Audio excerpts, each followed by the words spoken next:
एक छोटे से गांव में दो यतीम बहनें रहती थीं। बड़ी बहन का नाम आयशा और छोटी बहन का नाम मरियम था। चंद साल पहले एक हादसे में उनके वालिदैन इस दुनिया से रुखसत हो गए थे। अब इनके पास न कोई सहारा था, न दौलत, न ही कोई करीबी रिश्तेदार जो उनका ख्याल रखता। उनका घर गांव के किनारे एक छोटी सी कच्ची झोंपड़ी थी। छत जगह जगह से टूटी हुई थी और बारिश के दिनों में पानी अंदर टपकता रहता था। लेकिन इन दोनों बहनों के दिल उम्मीद, सब्र और अल्लाह पर भरोसे से भरे हुए थे। हर सुबह आयशा गांव के लोगों के कपड़े सिलाई करती, जबकि मरियम जंगल से लकड़ियां जमा करके बाजार में फरोख्त करती। दिन भर सख्त मेहनत के बाद भी बमुश्किल इतने पैसे जमा होते कि वो 2 वक्त की रोटी खा सकी। एक दिन सर्दियों की शदीद रात थी। दोनों बहनों के पास खाने को सिर्फ एक रोटी बची थी। आयशा ने रोटी 2 हिस्सों में तकसीम की ही थी कि दरवाजे पर दस्तक हुई। कौन है? आयशा ने पूछा। बाहर से एक कमजोर बूढ़ी औरत की आवाज आई। बेटी, 2 दिन से भूखी हूं। अगर कुछ खाने को मिल जाए तो अल्लाह तुम्हें खुश रखे।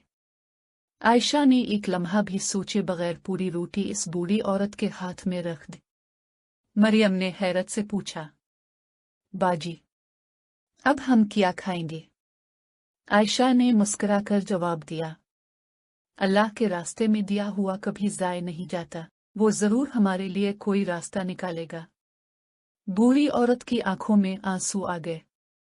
इसने दुआ दी, अल्लाह तुम दोनों की जिंदगी खुशियों से भर दे।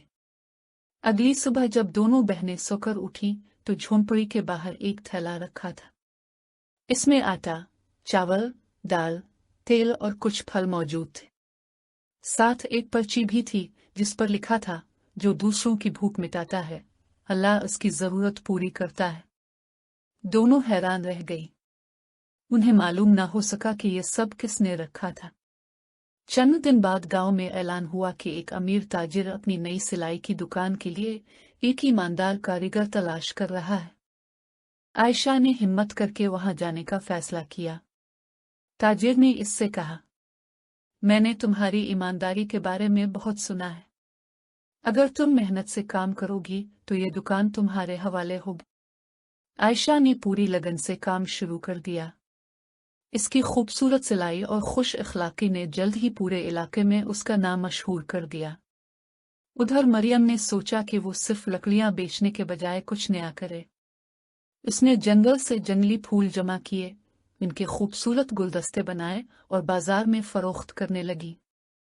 लोग इसके बनाए हुए गुलदस्तों को बहुत पसंद करने लगे। चंद ही महीनों में दोनों बहनों की हालत पहले से कहीं बेहतर हो गई, लेकिन कामयाबी के बावजूद उनके दिल में गुरूर न आया। वो हर जुमा गरीब बच्चों में खाना तकसीम करती, यतीम बच्चों के लिए कपड़े सलवत और बीमार लोगों की मदद करती। एक दिन गांव में शदीद बारिश हुई। कई गरीब खानदानों के घर गिर गए। आयशा ने फौरन अपनी कमाई का बड़ा हिस्सा मुतासरा लोगों की मदद के लिए दे दिया। मरियम ने भी अपने तमाम गुलदस्तों की कमाई उन्हीं लोगों पर खर्च कर दी। गांव वाले हैरान थे। एक शख्स ने पूछा, तुम खुद भी तो कभी बहुत गरीब थी, फिर इतना सब कुछ क्यों दे रही हो? आयशा ने मुस्कुराकर कहा, हमने गुर्बत देखी है, इसलिए जानते हैं कि मुश्किल वक्त में एक छोटी सी मदद भी कितनी बड़ी नेमत होती है। ये बात पूरे गांव में मशहूर हो गई। चंद हफ्तों बाद एक बुजुर्ग आलमदीन गांव आए।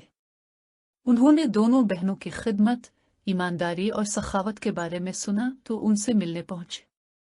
उन्होंने कहा, बेटियों, अल्लाह ने तुम्हें दौलत इसलिए दी है कि तुम इसका हक अदा कर रही हो। हमेशा आजिज़ी इख्तियार करना, क्योंकि असल इज्जत अल्लाह देता है। दोनों बहनों ने सर झुकाकर कहा, हम हमेशा अल्लाह का शुक्र अदा करेंगी। कुछ अरसे बाद उन्हीं की मेहनत से एक छोटा सा यतीम खाना कायम हुआ, जहां बेसहारा बच्चों को रहाइश, तालीम और खाना मुफ्त दिया जाने लगा। मरियम हर शाम बच्चों को कहानियां सुनाती, जबकि आयशा लड़कियों को सिलाई और हुनर सिखाती ताकि वो मुस्तकबिल में अपने पांव पर खड़ी हो सकी। एक दिन वही बूढ़ी औरत दोबारा उनके पास आए। इसने मुस्कुराकर कहा, क्या तुमने मुझे पहचाना? دونوں نے غور سے دیکھا مگر پہچان نہ سکی۔ بوڑھی عورت نے کہا، میں وہی ہوں جسے تم نے اپنی آخری روٹی دی تھی۔ میں ایک فلاحی ادارے سے وابستہ تھی۔ میں ضرورت مند لوگوں کی آزمائش کرتی تھی کہ کون واقعی اللہ کے لیے مدد کرتا ہے۔ تمہاری ایمانداری دیکھ کر ہم نے خاموشی سے تمہاری مدد شروع کی، اور اسی بنیاد پر تمہارا نام اس تاجر کو بھی بتایا تھا۔ دونوں بہنوں کی آنکھوں سے خوشی کے آنسو بہنے لگے۔ عائشہ نے کہا، اصل مدد تو اللہ نے کی تھی، لوگ تو صرف ذریعہ بنے۔ بوڑھی عورت نے جواب دیا، بالکل، اللہ ہمیشہ اپنے نیک بندوں کے لیے ایسے راستے پیدا کرتا ہے جن کا وہ گمان بھی نہیں کرتے۔ اس دن کے بعد دونوں بہنوں نے پہلے سے بھی زیادہ لوگوں کی خدمت شروع کر دی۔